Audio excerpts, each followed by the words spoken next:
Welcome to Idaho Fish and Game's Hook and Bulletin podcast, your weekly news roundup of hunting, fishing, trapping, and conservation stories from around the Gem State. Hosted by Fish and Game's Public Information Specialist, Connor J. Lease. And welcome back, everyone, to Idaho Fish and Game's Hook and Bulletin podcast. It's been another busy week for hunting, fishing, trapping, and conservation news. A lot to go over. This week on the Hook and Bulletin, we'll be talking about survival tips when hunting big game, reporting walleye, and one of the most common violations conservation officers see while in the field. But first, many bodies of water, whether still water or rivers and streams, are coming back into prime temperatures for fish to get active again. And now is a great time to get out. Yeah, we get it. You've been fishing for months, and hopefully you're having a great time and catching some fish. Then all of a sudden, fall comes along, and the guns come out, and I don't mean the tank top kind, and the rods get stashed. Considering hunting seasons tend to be relatively short compared to fishing season, it makes sense. But if you're not a hunter, or you're able to cram a fishing trip into your fall lineup, it's not only worth your time, but guess what? It could be some of the best fishing of the year. Our sport fishing program coordinator, Martin Koenig, points out that while we're grabbing our sweatshirts and jackets, there is a lag time before fish feel that cooler weather due to thermal momentum, which essentially means it takes longer to cool water than it does air. Also, cooler water will do many fish some good after the summer heat made them lethargic and slower to feed.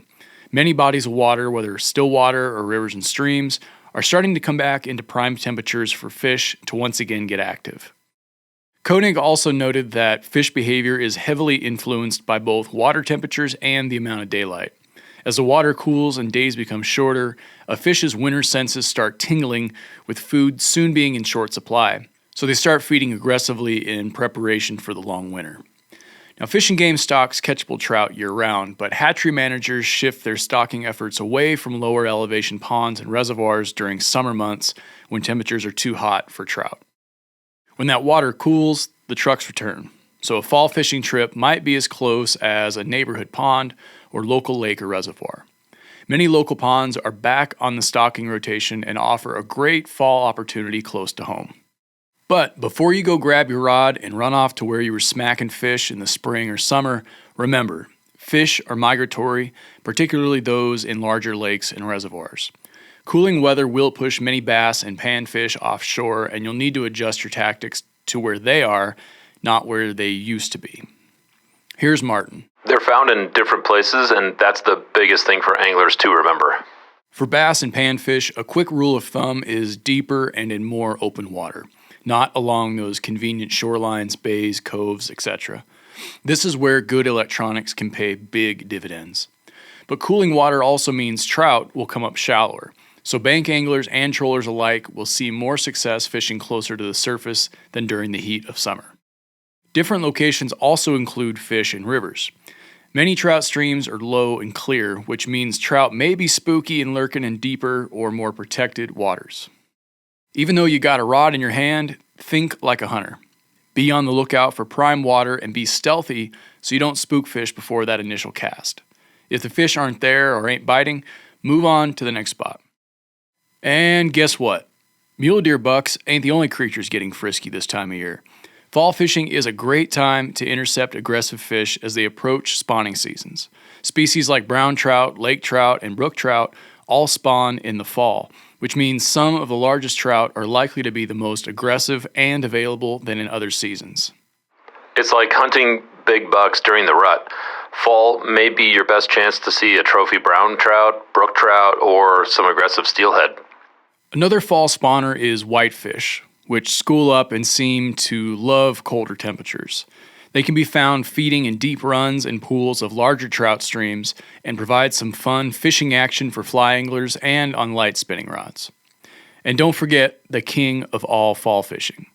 Like stampeding horses, ocean fresh steelhead are returning to Idaho, and the run peaks in the fall.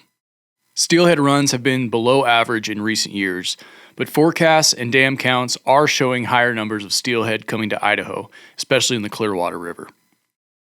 If enough fish return to Hells Canyon Dam, you can also expect some steelies to be trucked to the Boise River, which typically starts in early November. Stay tuned to Fish and Game's website for details on that. Now, okay, the best part of fishing, obviously, for panfish and bass is fast action on a warm, sunny day when the sunscreen is just as important as having the right bait. But crappie, bluegill, perch, and bass feed much later in the season than most folks realize. In fact, most never stop feeding, and even largemouth bass are occasionally caught by ice anglers. Now, don't go planning your outing around that, but the point here is if you can locate fish in the fall and get a bait, lure, or fly in front of them, you stand a reasonable chance of hooking a fish. And as any ice angler will confirm, cold water does not bother perch. Like all fishing, fall fishing can be unpredictable. While all the above is true, a serious cold snap, a big storm, or a blustery day are all possibilities that can put a damper on fishing. To be fair, that applies to spring as well, but in the fall it can feel much more abrupt when sunny and 70 turns to 30s and 40s with a chance of snow and rain. But don't get discouraged by some gray weather. Some of the best fall fishing can happen on those rainy days when fish feel safer in low, clear water. Now, beware of low water, both in rivers and lakes, ponds, and reservoirs. That lovely open water you fished in the spring may be much lower, which can make boat ramps problematic and present navigation hazards. So be sure to check the conditions before you go. Finally, despite our best efforts to stock fish and supply the best information about fishing for them, fish are gonna fish. Some days, everything seems to be working in your favor, but the fish just ain't cooperating. And that's just fishing, which makes it fun and frustrating. But don't let these fall fishing opportunities slip away before winter hits and you have to go ice fishing. To learn more, go check out Roger Phillips and Martin Koenig's latest article on our website. Link in the description. All right, here are 10 survival tips for you if you ever get lost or trapped during the big game hunting season. Every hunting season, hunters get lost in the woods, and while most escape no worse than tired, chilled, and hungry, the hazards of being lost in Idaho's woods shouldn't be underestimated. And it starts with knowing the area. Always be conscious of your surroundings, prominent points, river or creek drainages, and occasionally check your six and look behind you so you'll remember what it looks like when you're coming back. If you're on a trail, don't hesitate to put a temporary marker at intersections. Things can look different on your return, especially if you're tromping back in the dark. When it comes to electronics, don't rely on them. Devices like GPS, cell phones, and two-way radios are handy, but dead batteries and other malfunctions make them about as useless as a wet sleeping bag. A map and compass are less likely to fail, but you also have to know how to use them. This ain't Dora the Explorer. It's also a good idea to tell someone your plans and set a check-in time. Oftentimes, hunters are out longer than expected, especially when they are pursuing big game animals far from a road or hauling a quarter of one back to camp. You may want to set an absolute deadline and have someone who can alert the authorities if you haven't returned or contacted someone by that time. Same goes for your hunting partner. Hunters often get separated, so set up a rendezvous time and place and decide in advance when a third party will seek help if you or your partners do not return in time. Now, Idaho is an all-around brutal state sometimes, especially this time of year, and that's why we love it. You're more likely to get lost or turned around in poor visibility when it's raining, foggy, or snowing, which are also conditions when it's potentially more hazardous to be lost in the woods. Cold, wet weather can mean the difference between an uncomfortable situation and a life-threatening one. Remember, even on clear days, temperatures can change dramatically. A warm, sunny afternoon can quickly drop to sub-freezing after dark, and daily temperature swings of 30 to 40 degrees are fairly common during fall. It's also common to quickly go from warm and sunny to raining or snowing. Dressing in layers is a good way to account for weather changes, and wearing a day pack means you can stash clothes when they're not in use and keep them handy when you need them. Be sure to avoid cotton clothing when you can, which is comfortable when dry but provides no warmth when it's wet. Modern synthetic fabrics will insulate even when damp or wet, and will typically dry faster when they get wet. And here's a hot tip. Wool is also better than cotton, and modern merino wool is itch-free and comfortable in a wide range of temperatures. If you do happen to get lost, warmth, shelter, and water should be your top priorities. You can go days without food, but staying warm and hydrated are critical to your survival. You're not going to starve if you're out longer than anticipated, but it's never a bad idea to carry extra food with you. Commercial survival kits provide most of the essentials, but many are overkill, so don't carry more than you will likely need. Think about exactly what you would want for an extended stay in the woods, and keep those items with you at all times.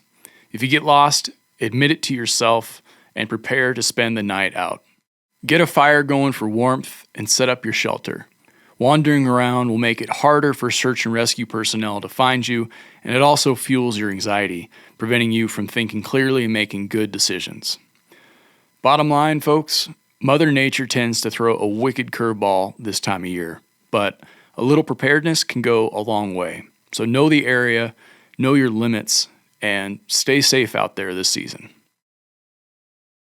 Okay, let's move on and talk about walleye. Walleye are spreading at an alarming rate upstream in the Snake and Salmon rivers and now occupy critical rearing and migratory areas of juvenile salmon and steelhead. For the past couple years, we've continued to ask anglers to harvest any walleye they catch in salmon and steelhead rivers and report the location and size of the fish to help our staff better understand how this species is spreading. In 2023, anglers reported catching 19 walleye in the Snake and Salmon rivers, and so far in 24, we have received over 60 verified reports of walleye that have been caught. The increase is likely due to an increased abundance of walleye and our efforts to reach out to anglers. These walleye were caught in the Snake River upstream to Hell's Canyon Dam and in the Salmon River upstream to Riggins.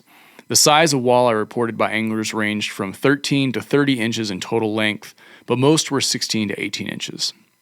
Long stretches of these rivers are difficult to access, so fishing effort can be low, and we know there are more walleye out there. This increase in walleye abundance is concerning to fisheries managers because an additional non-native predator adds to the list of factors that influence salmon and steelhead survival. Recently, Fish and Game biologists joined with leaders from several other state, federal, and tribal groups to discuss how to manage walleye where salmon and steelhead live. There are many challenges when considering walleye management strategies, but the goal of this group is to determine how big of a problem these fish are going to be, especially with other predators in the system, and to reduce walleye predation on salmon and steelhead populations where possible. One of the best tools we have as managers that could slow the expansion of walleye are anglers. Thousands of anglers fish the Snake and Salmon rivers every year, and if they killed every walleye they caught, it could slow their expansion. Most anglers encounter walleye while fishing for smallmouth bass with worms, swim baits, and soft plastics. Steelhead anglers have also started reporting catching walleye while back trolling plugs. These fish are opportunistic fish eaters, so chances are you might encounter them with anything resembling a small fish. Some hot spots tend to be right off sandy beaches, around islands, and in back eddies where water is slower, and most have been caught at or near the bottom at varying depths. Fish and Game is extremely selective where it provides walleye fishing, which is currently limited to 3 locations: Salmon Falls Creek Reservoir, Oneida Reservoir, and Oakley Reservoir. Fish and Game asks anglers to kill all walleye they catch outside of those waters and report any of those fish to a regional Fish and Game office. Anyone who catches a walleye in rivers is asked to kill it, take a photo, and contact Idaho Fish and Game biologist Marika Dobos at the Lewiston Regional Office. Check out her story on our website to learn more or contact her about catching a walleye. All right, with wildfires wreaking havoc all across Southwest Idaho this summer, here is a way some good-hearted Idahoans can volunteer to help bring back important deer and elk winter range. The 2024 wildfire season has seen hundreds of thousands of acres burn in Southwest Idaho, including the Paddock and Valley fires, which burned a combined 200,000 acres of important winter range that sustains thousands of big game animals. There are going to be plenty of volunteer opportunities for wildfire restoration efforts in Southwest Idaho in the coming months. And if you're one of the many kind-hearted Idahoans who want to help restore the landscape, hit the link in the description to let us know you are interested and fill out a volunteer form. Here's regional wildlife biologist Michael Young, who manages the Southwest region's volunteer habitat program. We know there's a ton of passion for wildlife and wildlife habitat, and we are hearing from people who are eager to help in any way they can. There's a ton of work to be done after this fire season, and we'll take all the help we can get. While the Southwest region had several other major wildfires this year, the bulk of Fish and Game's restoration efforts will be focused on the important winter range encompassed in the Paddock and Valley Fire burn areas. These two winter ranges can host big game that migrate from as many as 10 different hunting units, meaning the effects span beyond just the burn areas themselves. For people who wish to help but might not have the time to volunteer, there is an option to make a donation for fire rehabilitation to the Idaho Fish and Wildlife Foundation, a partner of Fish and Game who can accept donations on the agency's behalf. Hit the link below if you'd like to learn more. And with that, it's time for the Rapid Fire Bulletin. Man, it's easy to forget in all the excitement that a hunter's next priority after shooting an animal is tagging it, and doing so properly. Improperly notched tags are one of the most common violations conservation officers see in the field. So as a reminder for hunters, after you harvest your animal, you must validate your tag by completely removing the correct day and month and attaching it to the largest portion of the carcass. On October 11th, Idaho Fish and Game District Conservation Officer Tim Cluckin received calls regarding several carcasses and wasted meat from both mule deer and elk found in Hunting Unit 68 in the Big Desert. Officer Cluckin's investigation took him to Winters Road just north of Crystal Ice Cave Road, directly west of Aberdeen, where he found the heads and hides from both mule deer does and fawns, and wasted meat from one mule deer and one elk. If anyone has any information regarding this case or any wildlife violation, please contact Officer Tim Cluckin at 208-390-0626 or the Citizens Against Poaching hotline at 1-800-632-5999. Callers may remain anonymous, and those with information leading to an arrest are eligible for rewards. Anyone from the Magic Valley and Upper Snake regions has until October 31st to apply to serve on a Citizens Shooting Range Advisory Committee that recommends to Fish and Game which public shooting ranges should receive a total of about $500,000 annually in grant funds. Applicants for the Citizens Shooting Advisory Committee must fill out and submit an application by October 31st. Committee members will have their meetings online during early evenings, so travel is not required. Information is available on Fish and Game's Citizens Shooting Range Advisory Committee webpage, link in the description. Okay, that's it for this week's stories. It's time for our question of the week.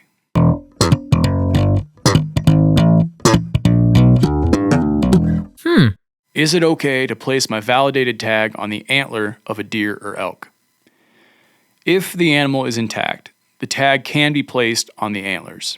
But if it's already been quartered, the tag must be attached to the largest portion of the meat, along with evidence of sex, until it is processed and reaches the place of final storage or consumption.